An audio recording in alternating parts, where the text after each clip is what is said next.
Hello everyone, Joe from Central Jersey Conrail and N-Scale. So it's Wednesday, January 11th. It is 11:44 in the morning.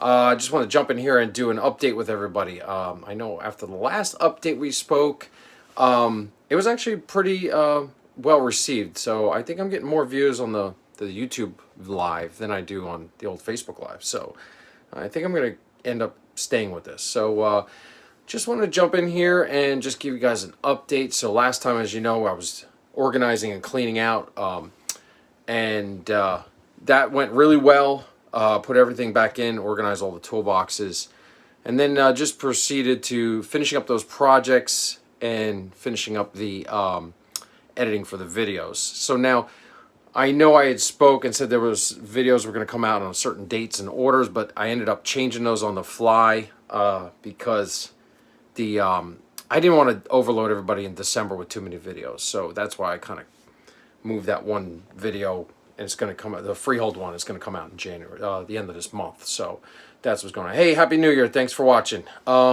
So that's what happened with the videos. The videos got moved around. All the shop, the locomotive shop videos are done.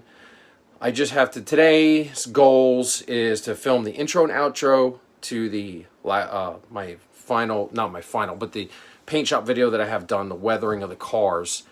And then, hello, CSX 3026 from Tampa. How you doing? Then also today, I've made a determination for February end of the month. We're going to do a tour. I know Sparky107 was watching one of the videos and commented and said, hey, you haven't done a tour in a while. And I said, that's a great idea. So I think for February, that's what I'm going to do. And I'm going to film that today. I have some great ideas. I don't want to spoil it, and so you can look forward to that. That's what's going on the channel. On the layout, things kind of got, the holiday season's always busy. Model railroading always gets put on a back burner, so I really didn't get to do a whole lot of big projects, but I got a lot of little stuff done. So over the previous year, I've been running into functionality issues with JMRI, and I've been getting LocoNet errors. The clock, which you see up there, right there. Hey, Jeff, thank you. That clock had been flashing LocoNet error, and I was looking through the logs on the LocoNet, and yeah, there was getting all kinds of crazy errors. Also, while that's going on, this little Arduino right here that runs the traffic light and crossing signals that everybody always asks about, that one was also having issues. And now that Arduino was on the same power supply, the ATX power supply that powers the interface board for the track detection on LocoNet and for the PR3. So what I found was the Arduino, which I believe was the culprit, had a bad IR sensor. And I'd been fooling with that thing for months, not really figuring out. And I said, you know what, let me just order two brand new IR sensors off Amazon and just replace them. I replaced them, and lo and behold, it cleared up. And then all of a sudden, magically, the LocoNet error went away. Oh, and that clock is also was on the same power supplies. Then I got thinking, I'm like, wow, that is so bizarre. I don't believe in I don't believe in that it was. I'm lost for words. I think they were directly related. That's my personal opinion and feeling. So I said, okay, we took the Arduino off, and I went to the alternate ATX power supply, which powers all the lights in the buildings, and then magically, the LocoNet errors all cleared up, and the BDL 16 that does the track occupancy for the lower level, that started working again. So I was just like, okay, I mean, all right, there it is. It's got to be. I'm not a professional electrical engineer, but I'm putting 2 and 2 together, and I think it equals 4. So then magically went back on the computer. If you look, how do I? Oh yeah, here we go.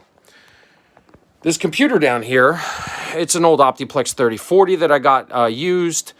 That runs my JMRI software. It also runs the Panel Pro, and that little panel that's running in the foreground, that tells me about the occupancy of the lower level. So it's all showing occupied because I have track power off.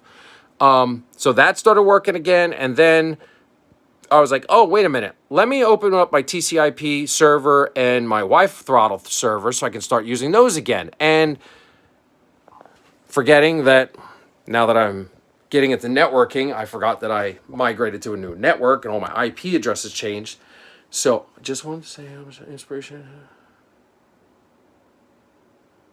Oh, that's cool. Thank you very much, sir. Thanks for watching. So then I had to adjust all those server addresses and IP addresses, and then those came online. So now I can use my phone. I have the TCP server open so that upstairs in the office where the dispatcher's office is during op sessions, I have another major panel that gives a lot more information to the dispatcher of what the status of the layout is. That started working again. So yeah, like I said, I mean, that was a long drawn out explanation, but yeah, we got a lot of little things that had kind of been haunting me for the last year. All of a sudden it came together. And after that, for the last 3 weeks, I just been running trains. Like we got a lot of traffic moving through here. No switching yet, because in preparation, after the last update we talked about, in preparation for the op series starting, I realized this layout was in disarray. Even though it looked like everything was all neat and all the car cards were lined up, I needed to do a complete audit. I had bill boxes and wrongs. It was a mess, paperwork-wise. So that was another 2-day project. Got that in order and found my switch list that I made for the cars that are up in the yard. So now I just got to go through and rewrite them because Cassie did some artwork on them. So they're not going to be usable. So I got to rewrite those. And then we'll be ready for next week. Let's see, I'm off Monday. Chasing Gremlins can be a pain. Yes, exactly. You were right, sir. It was.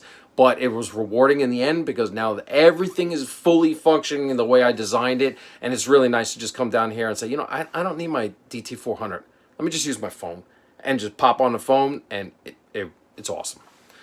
So now next week, next Tuesday, I'm going to commence videos for op sessions. So really looking forward to that. I can't wait to start switching and running trains again, locals.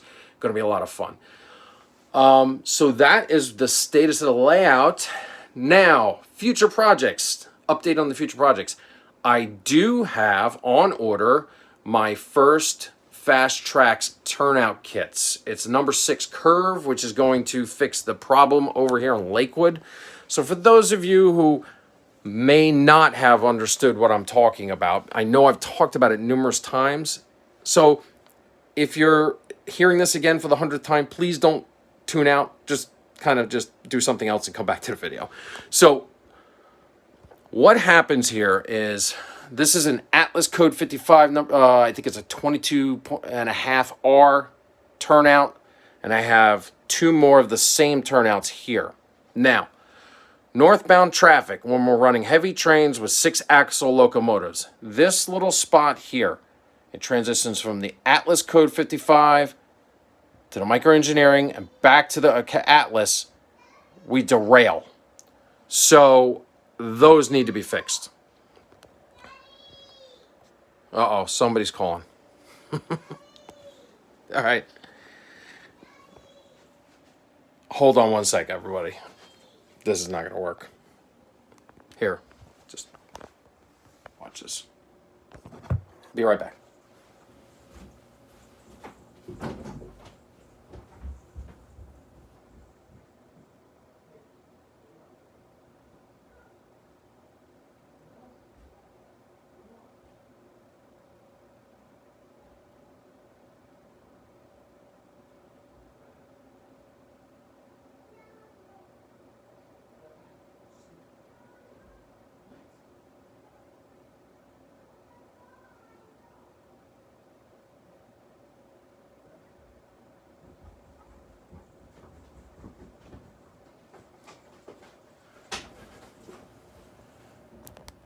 That was embarrassing. Sorry. I'm doing a middle of live and Cassie needed a little more milk.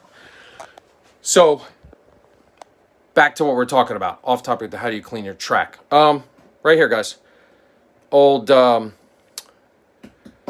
old track cleaning cars from Aztec that went out of business. That's how I clean.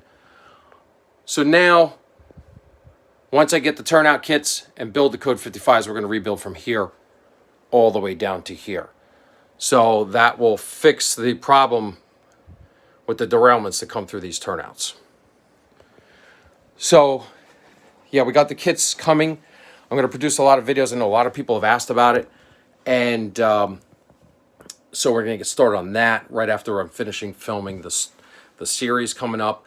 And also I got a lot of like detail parts figures, crossing signal circuit and stuff for Sayreville.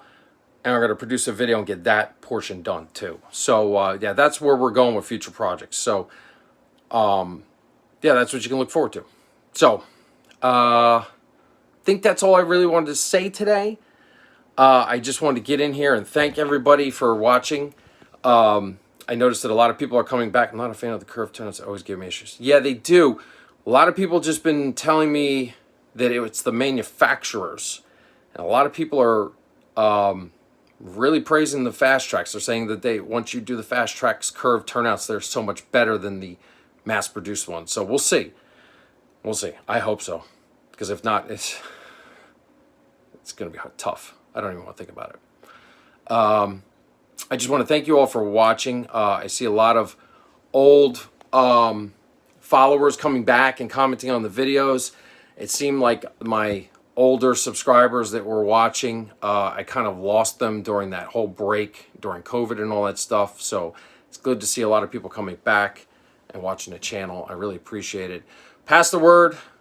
Share the videos, share it, and see if we can get these guys and gals come back to the channel, because I miss seeing all the comments from all the people. But I think that's all I have.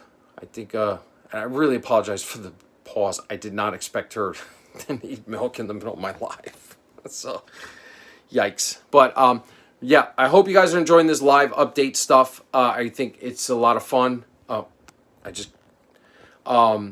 I plan for more of these coming in the future.